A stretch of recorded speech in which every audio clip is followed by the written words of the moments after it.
මේ යුක්තිය ප්‍රමාද වීම කියලා කියන්නේ යුක්තිය අහිමි වීමක්ද කියන ප්‍රශ්නය සමාජය තුල දැන් පැතිරෙමින් පවතිනවා. ඒකට හේතුවකුත් තියෙනවා. දරුවා දුප්පත් දරුවෙක්, දරුවගේ දෙමව්පිය දුප්පත් මිනිස්සු.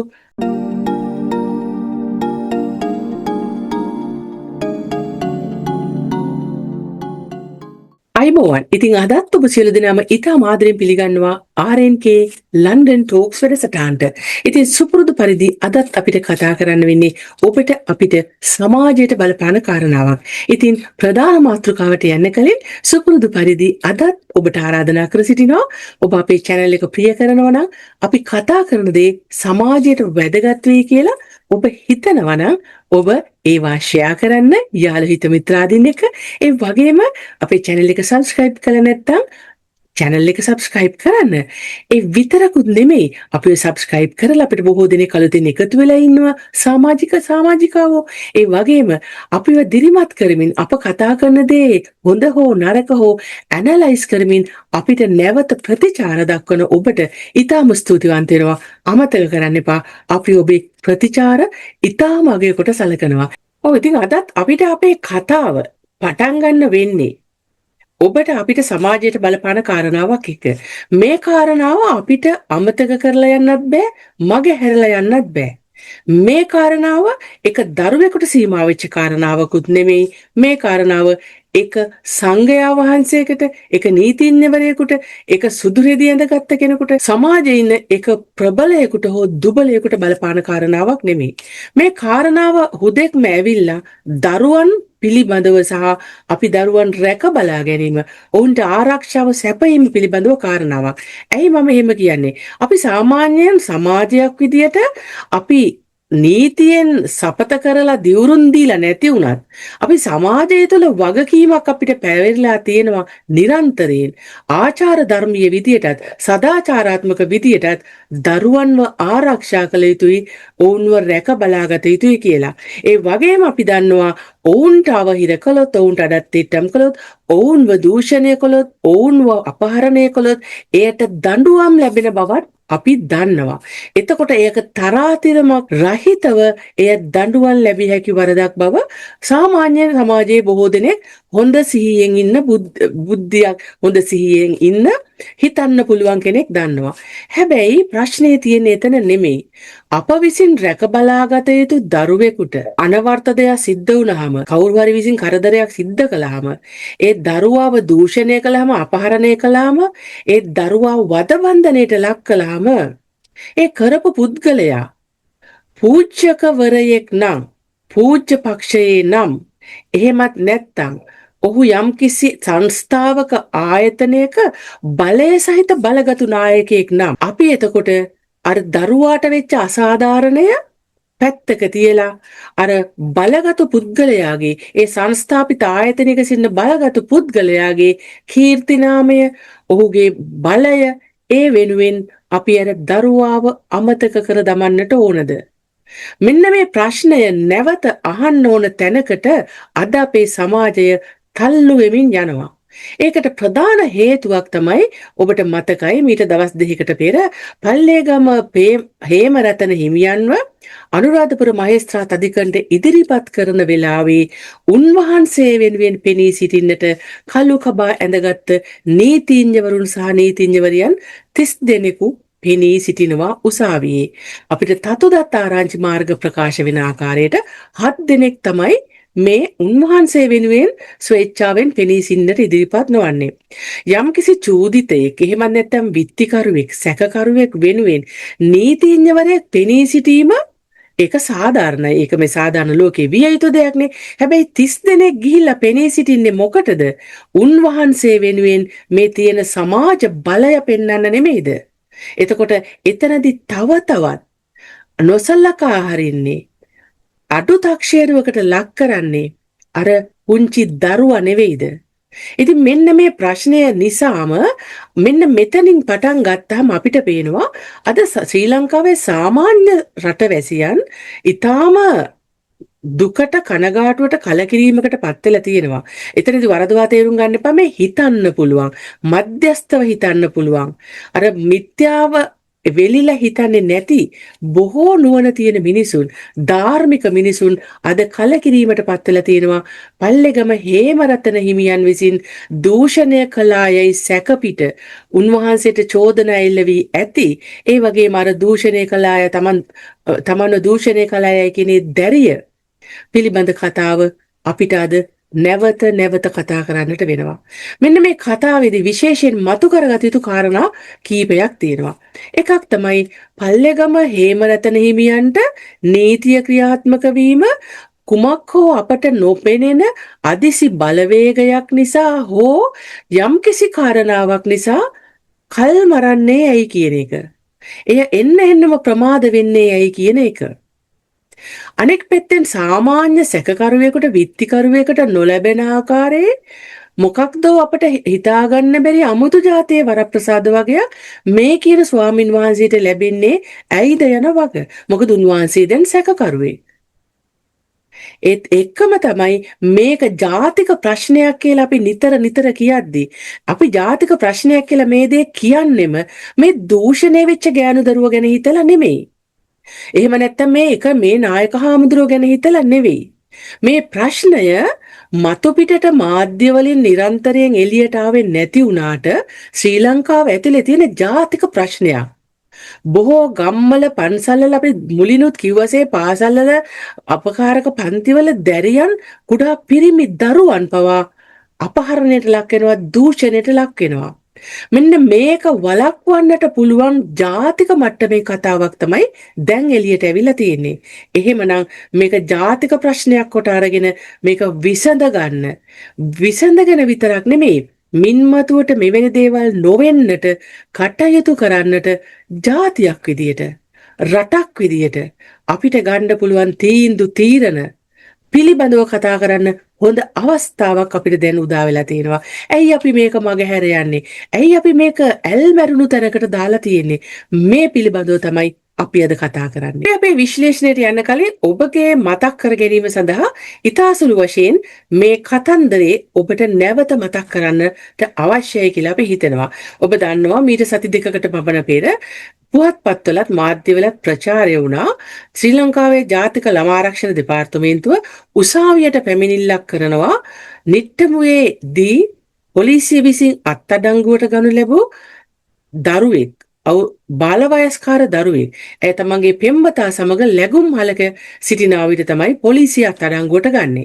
ඇය බාලවයස්කාර දරුවෙක් නිසා ඇයව ප්‍රශ්න කරනවා.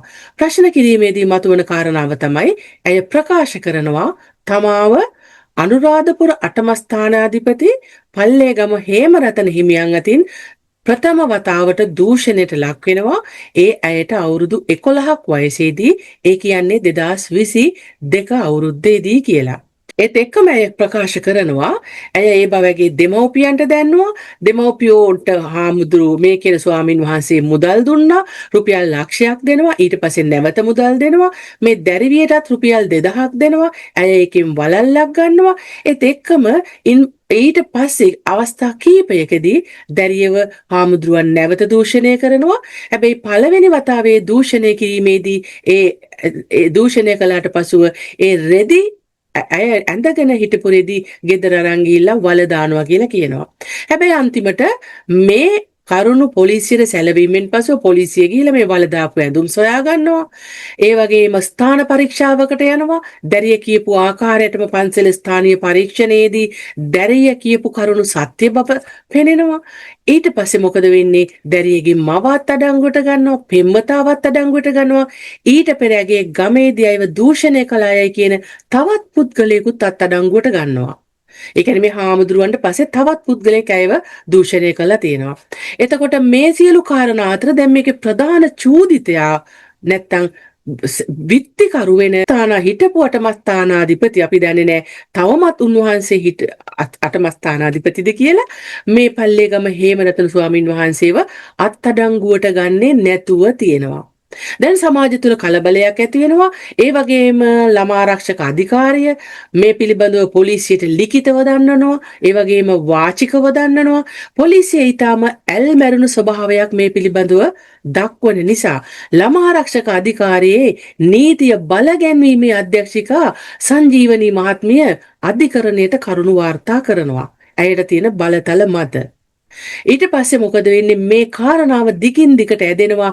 අපිට අවසානයේ ගිය සතියේ අහන්නට ලැබෙන්නේ පල්ලේගම හේමරතනයේ මිගිහිල්ලා නව පෞද්ගලික රෝහලක කොළඹ තියෙන නැවතී ප්‍රතිකාර ගන්න බව. ඒ කෙසේ හෝ අවසානයේ මේ කාරණාව දිගටම ඇදෙනවා. මෙන්න මේ වෙලාවේ එක පැත්තකින් පෞද්ගලික මාධ්‍ය, එක පැත්තකින් විශේෂයෙන්ම සමාජ මාධ්‍යකරුවන්ගේ නිරන්තර හඬ නැගීම සහ මහජනතාව විසින් කරන හඬ නැගීම නිසා මොකද වෙන්නේ? හාමුදුරුවන්ව අත්අඩංගුවට ගන්න කියලා අනුරාධපුර මහේස්ත්‍රාත්තුමා නියෝගයක් දෙනවා. එතකොට අනුරාධපුරයේ ප්‍රධාන මහේස්ත්‍රාත් සියපත් සසිඳු වික්‍රමරත්න මහතා තමයි මේ අත්අඩංගුවට ගැනීමේ නියෝගය දෙන්නේ. එතකොට අත්අඩංගුවට ගැනීමේ නියෝගය දුන්නාට මේ කියන හාමුදුරුවෝ නතර වෙලා ඉන්නේ කොළඹ පෞද්ගලික රෝහලක. එම නිසා මොකද්ද වෙන්නේ? පොලිසියට කොළඹ මහේස්ත්‍රාත්තුමාගෙන් අවසර ගන්නට වෙනවා මෙතුමාව අත්අඩංගුවට ගන්නට. ඉන්පසු මොකද වෙන්නේ? ඔහුව කොළඹ මහේස්ත්‍රාත්තුමා වෙත ඉදිරිපත් කරලා මැයි මාසයේ 12 වෙනිදා දක්වා රක්ෂිත බන්ධනාගාරගත කරන්න කියනවා. හැබැයි රක්ෂිත බන්ධනාගාරගත කරන්නට කිව්වට එතුමා තව දුරටත් අර පෞද්ගලික රෝහලේ නැවතී ප්‍රතිකාර ගන්නවා. එතකොට නියෝගය දෙන්නේ ඔහුව එක්කෝ ජාතික රෝහලට යවන්න රක්ෂිත බන්ධනාගාරය යටතේ, එහෙමත් නැත්නම් ඔහුව බන්ධනාගාර රෝහලට යවන්න කියලා. ඒ දෙකෙන් එකක්වත් වෙන්නේ නැතුව මේ කියන ස්වාමින් වහන්සේ තව දුරටත් පෞද්ගලික රෝහලේ ප්‍රතිකාර ලැබමින් සිටිනවා. එතකොට අපිට පළවෙනිම නැගෙන ප්‍රශ්නය තමයි කොළඹ මහේස්ත්‍රාත්තුමා විසින් දෙන ලද ඒ නියෝගය ඇයි පොලිසියට පිළිපදින්නට බැරි වුණේ? එතන ඒ නීතිය නැවුනේ කොහොමද? එතන ඒ නීතිය කැඩුවේ කවුද? බන්ධනාගාර රෝහලට හරි ජාතික රෝහලට හරි යවන්නට යයි කියූ පල්ලේගම හේමරතන හිමියන්ව තවදුරටත් පෞද්ගලික රෝහලේ තියාගන්නට අවසර ලැබුණේ කාගෙන්ද, කොතනින්ද කියන එක දැන් සමාජයේ ප්‍රශ්න කරමින් ඉන්නවා. මීට දින දෙකකට පෙර මෙතුමාව අනුරාධපුර මහේස්ත්‍රාත් අධිකරණයට ඉදිරිපත් කරනවා. අන්නේ ඉදිරිපත් කරන මොහොතේ තමයි නීතිඥවරුන් 30 දෙනෙකු එතුමා වෙනුවෙන් පෙනී සිටින්නේ. එතකොට අනුරාධපුරයේ අධිකරණයට මහේස්ත්‍රාත් අධිකරණයට ඉදිරිපත් කළ වෙලාවේ සියපත් සසිඳු වික්‍රමරත්න ප්‍රධාන මහේස්ත්‍රාත්තුමා මොකද්ද කියන්නේ? එතුමාට නියෝග දෙන්නට බැහැ කියලා කියනවා මේ කියන ස්වාමින් වහන්සේව නැවත බන්ධනාගාරගත කරන්නට. ඒකට හේතුව වශයෙන් එතුමා ඉදිරිපත් කරන්නේ මේ කියන හිමිනමට බන්ධනාගාරගත කරන්න රෝහලට හෝ බන්ධනාගාර රෝහලට යන්න කියලා නියෝගය දෙන්නේ කොළඹින්. මොකද මෙතුමාව අත්අඩංගුවට ගන්නේ කොළඹදී. ඒ නිසා ඒ නියෝගය නැවත එන්නට ඕන කොළඹ මහේස්ත්‍රාත් අධිකරණයෙන් කියලා කියනවා. මේ නීතියේ තියෙන ප්‍රතිපාදන වලට අනුව එතුමාට මේ කියන හිමිනම බන්ධනාගාරගත කරන්නට තීන්දුවක් දෙන්නට බැරි නිසා අපිට පේනවා මෙන්න මේකත් පටලවගෙන තියෙනවා. බොහෝ අය කියනවා මේ අනුරාධපුරයේ මහේස්ත්‍රාත්තුමා බන්ධනාගාරගත කරන්න බෑ කියලා. මේ පල්ලේගම හේමරතන හාමුදුරුවන්ගේ පැත්ත ගත්තා. මොකද මේගොල්ලෝ දෙගොල්ලොම එකයි. පන්සලේ ඉඳලා මෙයා නිතර පන්සල් යනවා ඇති. එහෙම නැත්නම් පන්සලේ හාමුදුරුවෝ නිතර මෙයාට උදව් කරනවා ඇති. මේගොල්ලෝ අතර තියෙන පෞද්ගලික සම්බන්ධකම් කියලා කියනවා. හැබැයි අපි කරුණු හොයලා බලපුවාම අපිට ආරංචි උනේ, සපත උනේ නීතිය තුල එතුමාට ඇති බලය අනුව එය කළ නොහැකි බව. ඒ කොහොම වුණත් දැන් මෙතුමා තවමත් ඉන්නේ පෞද්ගලික රෝහලක. එතකොට වෛද්‍යවරු කියනවා මෙතුමාට ඒ කියන තරමට ලොකු ලෙඩක් රෝගයක් නැහැ කියලා. එතකොට අපි දැක්කා පුවත්පත්වල එතුමාට සේලයින් දෙන මේ වගේ කාරණා ටිකකුත් අපි දැක්කා. ඕක තමයි මෙතෙක් කතාව. ඊළඟට තව එක කතාවක් කියාගෙන යන්න ඕන මේත් එක්කම ඔය අධිකරණයට අනුරාධපුර මහේස්ත්‍රාත් අධිකරණයට පල්ලේගම හේමරතන හිමියන් ඉදිරිපත් කළ අවස්ථාවේ උන්වහන්සේගේ නීතිඥ පාලිංග ඉන්ද්‍රතිස්ස මහතා ප්‍රකාශ කරලා තිබුණා මේ කේස් එක පිළිබඳව මේ කියන චෝදනාව සම්බන්ධයෙන් මේ මෙතුමා නිවැරදි කියලා. ඒ වගේම කාලිංග ඉන්ද්‍රසිත නීතිඥතුමා ප්‍රකාශ කළ තිබුණා සමාජ මාධ්‍යවල සහ වෙනත් මාධ්‍යවල නඩු අහලා දැන් තීන්දුවක් දීලා ඉවරයි කියලා. දැන් මෙන්න මේ කතාව අහපුවාම ඔබට මොකක්ද හිතෙනව ඇත්තේ? දැන් බලන්න අපි අර අහලා තියෙනවනේ කියමනක් නීතිය ප්‍රමාද වීම යනු ඒ නීතිය ඉටු නොවන බවට සාක්ෂියක්නේ. අන්න ඒක නේද මේ උනේ. මේ හාමුදුරුවන්ට එරෙහිව චෝදනාවක් තියෙනවා නීතිය ක්‍රියාත්මක නොවන බව පේනවා. එතකොට මොකක්ද උනේ? සමාජය විසින් ඒ නීතිය පසඳලීමේ කටයුත්තට උර දෙන්න, තල්ලු කරන්න, කතා කරන්න වේදිකාවල් හැදුවා. අන්න ඒක උනේ කාගේ වරදින්ද? එක්ක පොලිසියේ, එක්ක අපිට නොපෙනෙන අදෘශ්‍යමාන හස්තයක හෝ මේ සියලු සංස්ථාවල තියෙන ෆේලියර් එක නිසා නෙමෙයිද මෙතුමාව අත්තඩංගුවට අරගෙන මේක නඩුවක් කර අරගෙන ගිහිල්ලා අර දරුවට අසාධාරණයක් වෙලා තියෙනවා නම් ඒ සාධාරණත්වය ඉෂ්ට නොකලේ. එතකොට කාලිංග ඉන්ද්‍රතිස්ස මහතා මේ කියන කතාව ඇතුලේ අනිත් පැත්ත එතුමා හිතලා බැලුවොත් අපි අර කියනවනේ එක ඇඟිල්ලක් තව කෙනෙකුට දික් කරනකොට තමන්ගේ පැත්තට ඇඟිලි 4ක් නැවිලා තියෙනවා කියලා අපිට කියන්න තියෙන එතුමාටත් ඒ කාරණාවම තමයි. මොකද එතුමා කියනවා නම් මාධ්‍ය සමාජ මාධ්‍ය වලින් තීන්දුවක් දීලා ඉවරයි කියලා ඒ තැනට මාධ්‍ය වගේම රටේ ජනතාව අරගෙන ආවෙත් මේ රටේ තියෙන නීති පද්ධතිය පොලිසිය සහ ඔය විවිධ සංස්ථාවල ඔය කියන ඉන්ස්ටිටියුෂන්ස් වල වැඩ කරන අයම නේද කියන ප්‍රශ්නය අපි අහනවා. අපි ඔබට පුළුවන් ඒ ප්‍රශ්නයට උත්තර හොයන්න. දැන් අපි විශේෂයෙන්ම මේ කතාවේදී තවත් එක දෙයක් මතක් කරන්නට ඕන. නැත්තම් බුද්ධාගම කියලා කිව්වහම ලෝකයේ තියෙන බොහෝ රටවල් අතර ශ්‍රී ලංකාව ප්‍රමුඛ තැනලා ගෙනෙනවා. එකක් තමයි අපිට තියෙන ඓතිහාසික බෞද්ධ සිද්ධාස්ථාන, අපේ පුරාවිද්‍යාත්මක දේවල්, අපිට බුද්ධ දර්ශනය, බුද්ධාගම, බුදුරජාණන් වහන්සේ, මිහිඳුරහතන් වහන්සේ, ඒ වගේම අපේ බුද්ධාගම සහ රජවරු රට පාලනය කරපු අය අතර තිබ්බ බැඳියාව, අපේ රටේ විශේෂයෙන්ම ගෝවියෝ, ගෝවිතැන, ගමත් එක්ක පන්සල, හාමුදුරුවෝ, බුද්ධ දර්ශනය, බුද්ධාගම බැඳිලා තිබිච්ච ආකාරය, සරලවම කිව්වොත් අපේ රටේ ගොවිතැන පවා බුද්ධ දර්ශනයේ බොහෝ කාරණා එක්ක බැඳිලා තිබිච්ච බව අපි හොඳින්ම දන්නවා. එතකොට ඒ නිසා බුද්ධාගම හාමුදුරුවෝ කිව්වාම ලෝකයත් විශේෂයෙන්ම ශ්‍රී ලංකාව දිහා ඇහැ ගහගෙන ඉන්නවා. දැන් අර කාලිංග ඉන්ද්‍රතිස්ස මහතා කිව්වට මේ සමාජ මාධ්‍ය සහ මාධ්‍ය නඩු අහලා ඉවරයි කියලා. හැබැයි මේ කාරණාව දැන් ජාත්‍යන්තරයට ගිහිල්ලත් ඉවරයි. අපි දැක්ක ඉන්ඩිපෙන්ඩන්ට් පුවත්පතේ කියනවා ලෝක උරුමයක් වන අනුරාධපුර සයිට් එකේ ඒ පන්සලේ හිටපු මහානායක most senior monk කියලා කියන්නේ ජේෂ්ඨතම හාමුදුරුවෝ අවුරුදු 11ක් වයස ඇති ගැහැණු ළමයෙක් 2022 දී දූෂණය කළා යයි යන චෝදනාව මත එතුමාව අත්අඩංගුවට අරගෙන කියලා ඉන්ඩිපෙන්ඩන්ට් පුවත්පත වාර්තා කරනවා. එතකොට අපි අහනවා මේ ප්‍රශ්නය දැන් අපේ පුංචි රටෙන් ඔබට ගිහිල්ලා ඉවරයි. දැන් මේ ප්‍රශ්නය ජාත්‍යන්තර ප්‍රශ්නයක් බවට පත් වෙලා ඉවරයි. ඒ නිසා අපි කියනවා මේවට සම්බන්ධ ආයතන, තීරණ ගන්න අය, බලගතු අය කරුණා කරලා මේ ප්‍රශ්නයට මැදිහත් වෙන්න. මේක සිද්ධ වුණාද නැද්ද, කවුද හරි කවුරුද වැරදිද කියලා පාර්ශව දෙකක් ඉන්නවා. පාර්ශව දෙකෙන් කාට හෝ සාධාරණත්වයක් ඉෂ්ට කරන්න මේ නීතිය ඉෂ්ට වීම තවදුරටත් කල් යන එක, කල් මරණ එක නවත්තන්න වහාම කටයුතු කරන්න කියලා අපි ඊටාම සර්දාවෙන් ඉල්ලා සිටිනවා. ඊළඟ කාරණේ තමයි මේ කතාව පටන් ගන්නකොටම අපි ඔබට කිව්වා බලය, ආගමික විශ්වාස, සර්දාව, යුක්තිය, විශ්වාසය මේ සියලු දේත් එක්කම තමයි මේ දරුවා දූෂණය වීමේ කතාව ඇත්ත එළි වෙන්නේ හෝ එය යටපත් වෙන්නේ කියන එක. හැබැයි ඒ වුණාට ඒක එහෙම වෙන්න බැරි බව ලෝකයේ නීති වලින් සම්මත කරලා තියෙනවා. අපිත් ඒ සම්මතයන්ට අත්සන් කරලා එකඟ වෙලා තියෙනවා. උදාහරණයක් ගත්තොත් එක්සත් ජාතිකයේ සංවිධානයටත් අනෙක් පැත්තෙන් එක්සත් ජාතීන්ගේ සංවිධානයේ ළමයින් පිළිබඳ වූ ප්‍රඥප්තියටත් යුනිසෙෆ් සහ යුනෙස්කෝ වලට අපි එකඟ වෙලා තියෙනවා. එකඟතාව පළ කරලා තියෙනවා. අපේ දරුවන්ට ප්‍රමුඛත්වය දෙනවා, ආරක්ෂාව දෙනවා, අධ්‍යාපනය දෙනවා, ඒගොල්ලන්ට අවශ්‍ය නිරෝගීව සෞඛ්‍යව ඉන්නට අවශ්‍ය පහසුකම් සලසනවා. අපි මේවා කියලා තියෙනවා. හැබැයි ඒ වුණාට ඇත්තටම මොකද වුනේ? පැරවිය විසින් කට උත්තර දෙනවා, සමහර සාක්ෂි සොයා ගන්නවා, ඒවා ඇය කියපු විදියට ඒ විදියටම තියෙනවා. චූදිතයෙක් ඉන්නවා, එහෙම නැත්නම් විත්තිකරුවෙක් ඉන්නවා, සැකකරුවෙක් ඉන්නවා.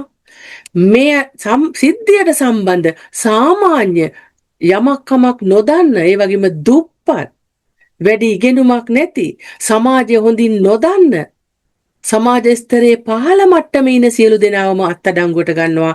හැබැයි පල්ලේගම හේමරතන හිමියන්ව අත්අඩංගුවට ගන්නේ නැහැ. ඇයි එහෙම වෙන්නේ?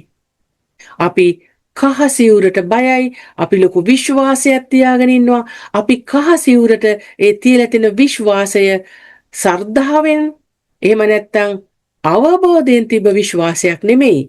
අපි අන්ධ භක්තියෙන් යුතුව සිවුරටනේ වදින්නේ, සිවුරට ගරු කරනවා කියලා අපි අන්ධ විශ්වාසයෙන් බුද්ධ දර්ශනය නෙමෙයි එය ආගමක් කරගෙන අපි මෙතෙක් කල් ඉඳලා තියෙනවා. අන්න ඒ නිසා තමයි අත්අඩංගුවට ගැනීම ප්‍රමාද වෙන්නේ, නීතිය ඉෂ්ට වීම ප්‍රමාද වෙන්නේ, අධිකරණයට ඉදිරිපත් වෙන එක ප්‍රමාද වෙන්නේ. ඒ වගේම දැන් තවදුරටත් අධිකරණයේ දීපු තීන්දුවක් පවා නැත්නම් නියෝගයක් පවා ක්‍රියාත්මක වෙන එකත් තවමත් ප්‍රමාද වෙනවා.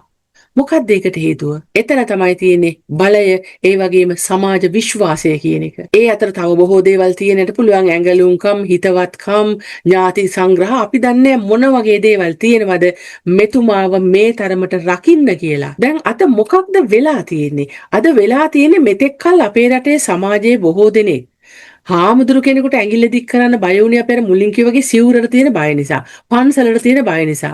එහෙම නැත්නම් ආනන්තරීය පාප කර්මයක් වේද කියන බය නිසා. හාමුදුරු කෙනෙක් වුණා සිවුරක් ඇඳගෙන වැරැද්දක් කරනවා නම් වැරැද්දක් විදියට දකින්න බය වෙන්න එපා. ඒක බුදුහාමුදුරුවෝ කියලා නෑ, ආනන්තරීය පාප කර්මයක් කියලා. සංඝයා වහන්සේගේ ලේ හොලවන්න නෙමෙයි යන්නේ.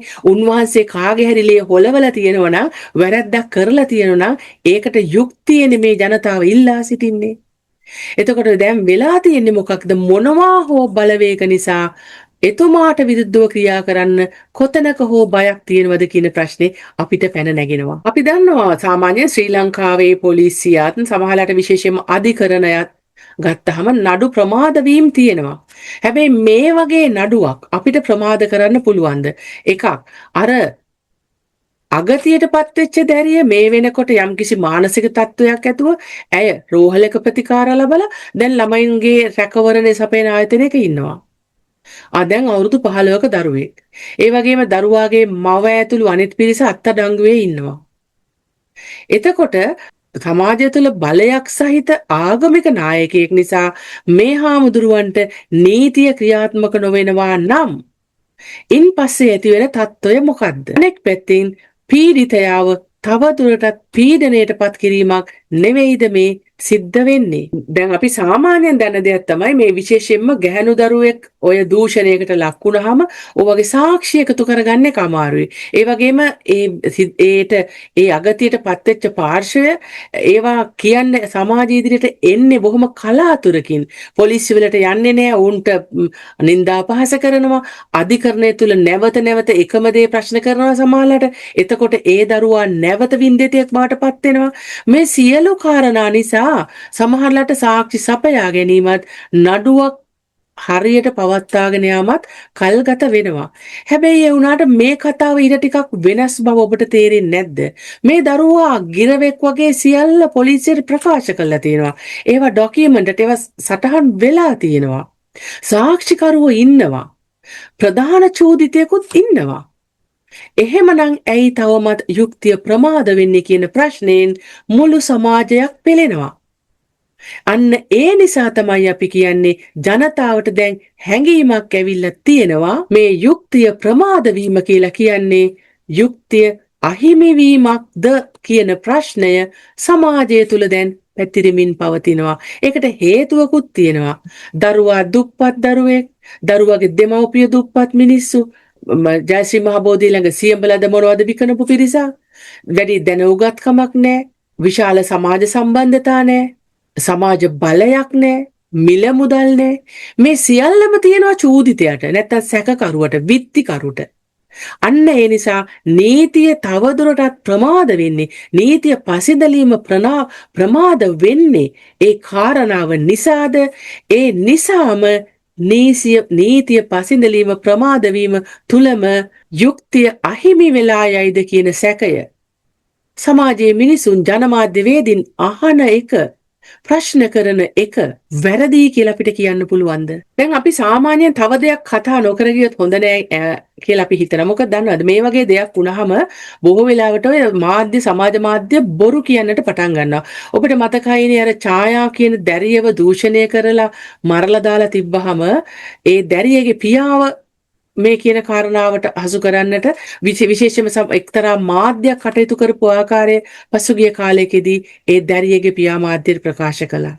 එතකොට බොහෝ වෙලාවට සමහර මාධ්‍යකරුවන් සමාජ මාධ්‍යකරුවන් ආචාර ධර්ම වලින් තොරව ප්‍රතිපත්ති වලින් තොරව එක්කෝ තමන්ගේ channel එකක් දියුණු කරගන්න නැත්නම් මුදල් උපය ගන්න වැඩි ප්‍රසිද්ධිය ගන්න මේ පුවත අපි තමයි ඉස්සෙල්ලාම කිව්වේ කියලා කියන්න මේ වගේ දේවල් කරනවා පේනවා. හැබැයි මේ දැරිවියගේ ප්‍රශ්නයේදී අපි සම්පූර්ණයෙන් දකින්නේ ඊට හාත්පසින් වෙනස් කාරණාවක්. මේ කාරණාවේදී අපිට පේනවා විශේෂයෙන්ම සමාජ මාධ්‍ය තුල අති විශාල රැල්ලක් හැදිලා තියෙනවා. සමාජ මාධ්‍ය තුල ඉතා විශාල වේදිකාවක් නිර්මාණය වෙලා තියෙනවා. මේ පිළිබඳව ප්‍රශ්න කරන, කතා කරන, සාකච්ඡා කරන. ඒ වගේම YouTube channel වල මේ පිළිබඳව කතා කරනවා පේනවා. හැබැයි අර අවාසනාවකට අපි දැක්ක මේ පිළිබඳව බොහෝ YouTube channel වලින් වගේම සමාජ මාධ්‍ය වල කතා කරලා තිබුණා. සමහර ජාතිකය කියා ගන්නා මාධ්‍ය වගේම අර නිරන්තරයෙන් ආගම දහම පිළිබඳව කතා කරමින් ජාතිය පැවතෙන්නේ තමා නිසායයි කියන සමහර මාධ්‍ය ආයතන අදටත් කට අරින්නේ නැති බවත් අපිට පේනවා. ඒ කොහොම වුණත් මේ කාරණාවේදී මේ දැරියගේ අනන්‍යතාවයේද රකිමින් මාධ්‍ය සහ සුළු මාධ්‍ය ප්‍රමාණයක් සහ සමාජ මාධ්‍ය විසින් කරගෙන යන මේ කාර්ය පිළිබඳව අපි සතුටු වෙන්නට ඕන. ඒ වගේම ස්වාමින් වහන්සේට තියෙන චෝදනාවක් විතරයි. උන්වහන්සේ එය කළාද කියලා අධිකරණයකදී ඔප්පු වෙන්නට ඕන. සාක්ෂි තියෙන එක වෙනම දෙයක්. අපි දන්නවා සමහරවිට මොනතරම් සාක්ෂි තිබුණත් දක්ෂ නීතිඥවරු උසාවියේදී තර්ක කරලා චූදිතයන්ව බේරගන්න අවස්ථාවක් තියෙනවා. ඒක එහෙම වුණත් ප්‍රශ්නයක් නෑ. එතකොට එහි තමන්ගේ හදවතට එකඟව මොකක්ද උනේ කියන එක දන්නේ හාමුදුරුවෝ සහ ඒ දරුවා නිසා. ඒ මොනවා වුණත් මේක අධිකරණයක් තුල විභාග විය යුතුයි. අධිකරණ නියෝගවලට මේ කියන ආගමික නායකයාද යටත් විය යුතුයි කියන තැන අපි නිරන්තරයෙන් ඉන්නවා. ඒ වගේම අනෙක් පැත්තෙන් අපි කියනවා මාධ්‍යවල වැඩ කරන සියලු දෙනාම සමාජ මාධ්‍යද අනෙක් පැත්තෙන් පෞද්ගලික මාධ්‍ය රාජ්‍ය මාධ්‍ය හෝ YouTube අවකාශය තුල අපි සියලු දෙනාගේම යුතුයකම මේ කාරණාව සම්බන්ධව සමාජය දැනුවත් කරන එක අපරාධ ආගමික දේශපාලන අපරාධ නීතිමය පැත්තෙන් සාකච්ඡාවක් සමාජය තුල ඇති කරන එක මිස සමාජ මාධ්‍යකරුවන්ට මේ ස්වාමින් වහන්සේ හෝ මේ ස්වාමින් වහන්සේ වැරදිකරු කියලා හෝ එහෙම නැත්නම් අර දැරිවිය සම්පූර්ණයෙන්ම නිවැරදිකරුවා කියලා අපිට තීරණයක් දෙන්න බෑ. එහෙම කරනවා නම් ඒක සදාචාර විරෝධී. අපි දකිනවා බොහෝ විට දැන් බොහෝ අය කියනවා කාලකන්ණියා ඒ වගේ අර පරුෂ වචන පාවිච්චි කරමින් මේ ස්වාමින් වහන්සේට අපහාස කරනවා.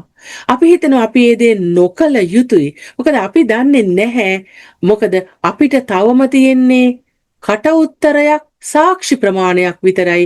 එය උසාවියක් තුල නිවැරදි විනිශ්චයකට තවමත් භාජනය වෙලා නැහැ. අනිත් කාරණා තමයි විශේෂම කියන්න ඕන දෙයක් තියෙන අපි දැක්කා මේ බොහෝ දෙනෙක් කියනවා අර දරුවගේ මව මේ දූෂණයට පත්වෙච්ච දරුවගේ මව ඒ දරුවාව මේ හාමුදුරුවන්ට මුදල් වලට විකුණලා කොහොමද මේ අම්මා විකුණන්නේ නැත්තේ හදවතක් තිබුණද මේ වගේ ප්‍රශ්න අහනවා. අපි විශේෂයෙන්ම කියනවා ඔබ මේ ප්‍රශ්නය දෙස සමාජ විද්‍යාත්මක දෘෂ්ටි කෝණයකින් බලන්න. අපිට තවමත් ඔප්පු වෙලා නැහැ මේ අම්මා ගිහිල්ලා හාමුදුරුවන්ට මේ දරුවාව දූෂණය කරන්න කියලා ඔෆර් කරා කියලා තවමත් ඔප්පු වෙලා නැහැ. අපි විශේෂයෙන්ම කියවලා තියෙන දේවල් අපි ඔය සමහර නඩු තීන්දුව දැකලා තියෙන විදියට සමහර කතා අහලා තියෙන විදියට දුප්පත්කම බලයක් නැතිකම නූගත්කම මේ සියලු දේ නිසා තමන්ගේ දරුවාට එවැනි අතවරයක් වුණාම ඒක කර්මය කියලා හිතලා එහෙම ඉන්න දෙමව්පියොත් ඉන්නවා. එතකොට ඒ කර්මය කියලා හිතපු දෙමව්පියෙකුට මිල මුදල් දීලා තමන්ගේ බලය පාවිච්චි කරලා ධනය පාවිච්චි කරලා මේ දරුවාව තව වතාවක් දූෂණය කළා වෙන්නට බැරිද? අපි කියන්නේ නෑ ඒක එහෙම වුණා කියලා. මේ කරුණු බොහෝ දේවල් උසාවියක් ඇතුලේ කතා වෙන්නට ඕන දේවල්. ඉතින් ඒ නිසා අපි දන්නේ නැතුව මේ දරුවටවත් මේ ස්වාමින් වහන්සේටවත් මේ අම්මලටවත් අපිට දොස් කියන්න බෑ. අපිට ඒවට තීන්දුව දෙන්න බෑ. අනෙක් පැත්තෙන් තමයි එහෙම දෙයක් ඒ අම්මා හරි කළා නම් එහෙම නැත්නම් ඒ දරුවාට එහෙම අගතියක් අනතුරක් වෙලා තියෙනකොට ඒ අම්මා ඒක සුළු කොට තැකුවා නම් එහෙම වෙන්නේ කොහොමද කියන එකට නේද අපි උත්තර හොයන්න ඕන. 152ක් ශ්‍රී ලංකාවේ ගැහැණු ඉන්නේ කියලා කියනවා. දැන් පාර්ලිමේන්තුවේ ගැහැණු 22ක් ඉන්නවා. පඳුරකට ගැහුවොත් ගැහැණු සංවිධාන කෙල කෝටියක් ලංකාවේ තියෙනවා. අර සංවිධානයේ මේ සංවිධානය කියලා හැම දේශපාලක පක්ෂයකටම සම්බන්ධ ගැහැණු සංවිධානක් තියෙනවා. හැබැයි මේ ගැහැණු සංවිධාන කවුරුවත් හරියට මේ ප්‍රශ්නේ තේරුම් ගත්තද මේක දේශපාලනයෙන් තොරව තේරුම් ගත්තද කියලා අදටත් අපිට ප්‍රශ්නයක් තියෙනවා.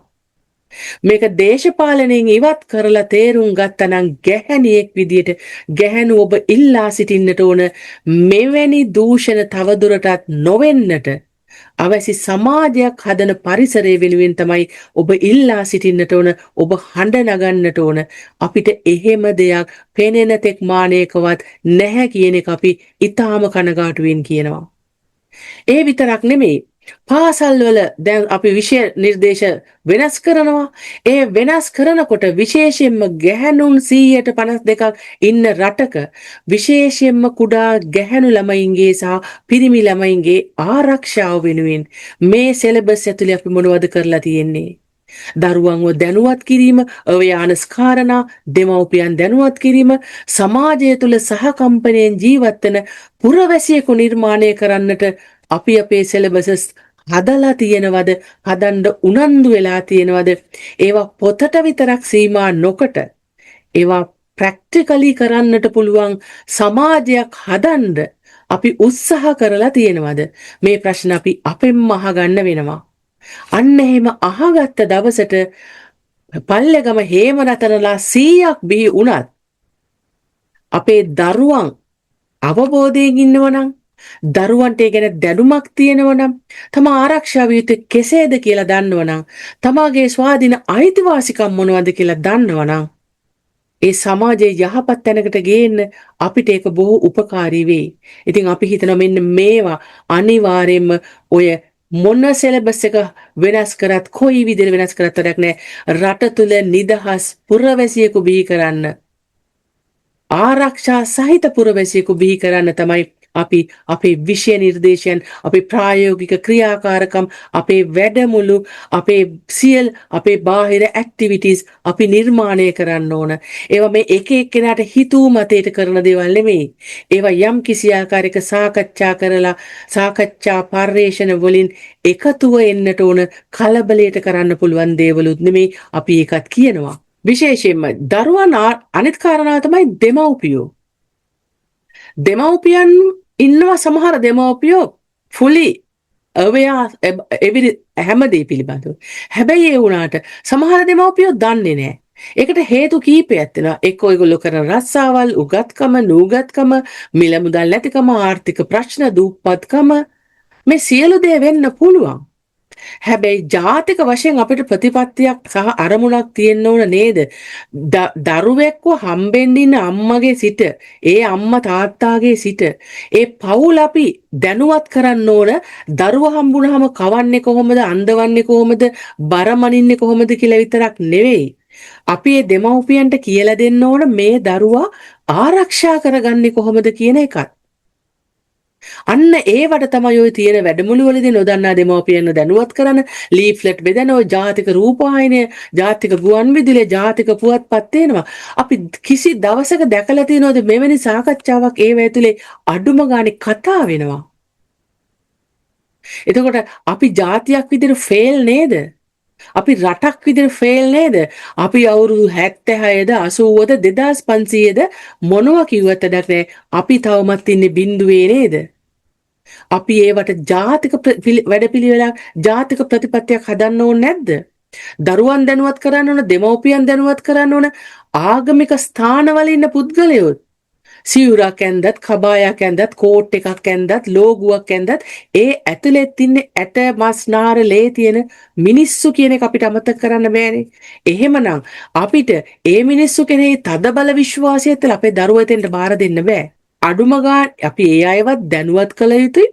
මෙහෙම දේවල් වෙන්න පුළුවන් වුණොත් ලැබෙන දඬුවම මොකක්ද කියලා. එහෙම විවෘතව කතා කරන සමාජයක් අද අපිට නෑනේ. හැමදේම ඒ වගේ කාරණා එලිපිට කතා කරන්නේ නෙව හංගලනේ කතා කරන්නේ. දැන් අපි නම් ඇත්තටම යෝජනා කර සිටින්නේ අපේ රට ඇතුලේ දරුවන්ව ආරක්ෂා කිරීම පිළිබඳව, දරුවන්ව රැක බලා ගැනීම පිළිබඳව. අපි ඒ රැක බලා ගැනීම කියන්නේ අම්මා හරි තාත්තා හරි උදේ වැඩට ගිහිල්ලා නිකන් දරුවෝ බලා ගන්න එක එහෙම නෙවෙයි. ජාතික වගකීමක් ලෙස දරුවන්ව රැක බලා ගැනීම පිළිබඳව ජාතික ප්‍රතිපත්තියක් අපි හැදිය යුතුයි. අන්න ඒ ජාතික ප්‍රතිපත්තියත් එක්ක සැකසෙන නීති මාලාව තුළ මේ හේම රතනලා හෝ වෙන නම් තියෙන ඕනෑම කෙනෙකුට කිසිදු සමාවක් අපි නොදිය යුතුයි. අන්න එතකොට තමයි අපිට පුළුවන් වෙන්නේ child safeguarding system එකක් ඇති කරන්න, දරුවන්ව ආරක්ෂණය කරන්න, ආරක්ෂා කරන පද්ධතියක් අපි හදන්න ඕන. එහෙම නැතුව අපි මොනවා කිව්වත් අපිට සංවර්ධනයේ දර්ශකවලට ළඟා වෙන්න පුළුවන්ද කියන ප්‍රශ්නය තවමත් අපේ ඔළුවේ ඇතුලේ තියෙනවා. එක්සත් ජාතිකයේ සංවිධානයේ විශේෂයෙන් කියන දෙයක් තියෙනවා. ලෝකයේ ඕනෑම දරුවෙකු මේ ලෝකයේ තියෙන බලය, ආගමික ස්ථාන, පූජ්‍යත්වය, නැත්නම් දේශපාලන බලය, මිල මුදල් මේ කිසිවක් සලකන්නේ නැතුව ඒ සියලු දේම යටයි දරුවාගේ ආරක්ෂාවට කියන එක. එතකොට දරුවා හිංසනයෙන් තොරව ආරක්ෂිතව වැඩිය යුතු පුරවැසියෙක්. එතකොට අපි ප්‍රශ්නයක් අහනවා එහෙම එක්සත් ජාතීන්ගේ සංවිධානයේ කියලා තියෙනකොට ඒ ප්‍රඥාක්තිය වලට අපි එකඟ වෙලා ඉන්නකොට අපි අපේ රටේ කවියන්ට, ලෝගුකාරයන්ට, සිවුරුකාරයන්ට, ටයිකාරයන්ට, කෝට්කාරයන්ට, නලාකාරයන්ට අපේ දරුවෝ අපහරණය කරන්න දෙන්න ඕනද? අපේ දරුවන්ගේ අනාගතය විනාශ කරන්න දෙන්න ඕනද? ඒ අය ඉදිරියේ අපේ දරුවන්ව අනාරක්ෂිත කරන්නට අපි ඉඩ දෙන්නට ඕනද? ඒ නිසා අවසාන වශයෙන් අපි කියන අපිට පේන විදියට මේ ස්වාමින් වහන්සේ වත්තඩංගුට ගැනීමත්, නීතිය පසිඳලීමත්, අගතියටපත් පාර්ශ්වයට සාධාරණයක් ඉෂ්ට වීමත් එන්නම කල් යන්නේ අපි කාටවත් නොපෙනෙන යම් කිසි තැනක අදිසි හස්තයක් තියෙනවද? අපිට නොපෙනෙන යම් කිසි බලවේගයක් විසින් මේ ක්‍රියාදාමය ආපස්සට හරවනවද? අපිට නොපෙනෙන යම් කිසි තැනකදී මේ කියන ක්‍රියාදාමේ යම් කිසි ලැප්සස් නැත්තම් යම් කිසි මගහැරීම් කවුරුන් හෝ ඇති කරනවාද කියන එක. ඒ කොහොම වුණත් අපි කියනවා අපේ රටේ සියලු දරුවන්ට, මේ දරුවාට විතරක් නෙමෙයි, නිදහසේ ජීවත් වෙන්න, ආරක්ෂා සහිතව ජීවත් වෙන්න, සුදුසු කලදී ඒ අධ්‍යාපනය ලබන්න රටේම පළවෙනිම උවමනාව බෙස්ට් ඉන්ටරෙස්ට් එක දරුවන්ව ආරක්ෂා කිරීම කියන එක අපි හැමගේ ඔළුවටම කොන්ක්‍රීට් වෙන්න ඕනි කියලා අපි අනිවාර්යෙන් කියනවා. එහෙම වේවා කියලා ප්‍රාර්ථනා කරමින් මේ කාරණාව තවදුරටත් නීතිය තුල හැල්ලුවට ලක් නොවි අගතියටපත් වූ පාර්ශවයට සාධාරණත්වයක් ඉෂ්ට වෙන්නටත් තවදුරටත් අපිට අපේ රටේ පොලිසිය, නීතිය, අධිකරණය කෙරෙහි කිසිදු තැල්මක් නැතුව, කිසිදු කලකිරීමක් නැතුව බලාපොරොත්තුවක් තියාගන්න පුළුවන්, යුක්තිය ඉෂ්ට වෙන බව අපට දැනෙනවා කියලා හිතන්න පුළුවන් අවස්ථාවක් අනාගතයේදී ඇති වෙන්න කියලා ප්‍රාර්ථනා කරමින් අදට අපි ඔබෙන් සමු අරගෙන යනවා. එහෙමනම් ඉතින් ආයෙත් එනවා අපි ඔබ හමුවන්නට RNK London Talks වලින්. ඉතින් සුපුරුදු පරිදිම නැවතත් කියනවා අපේ channel එක subscribe කරන්න, අපේ වීඩියෝ shares කරන්න, ඒ වගේම ඔබේ ආදරණීය අදහස් අපිට ලියලා තියන්න. එහෙමනම් ඉතින් ඔබට ඊටාම සුවබර දවසක් ප්‍රාර්ථනා කරමින් අපි සමු අරගෙන යනවා.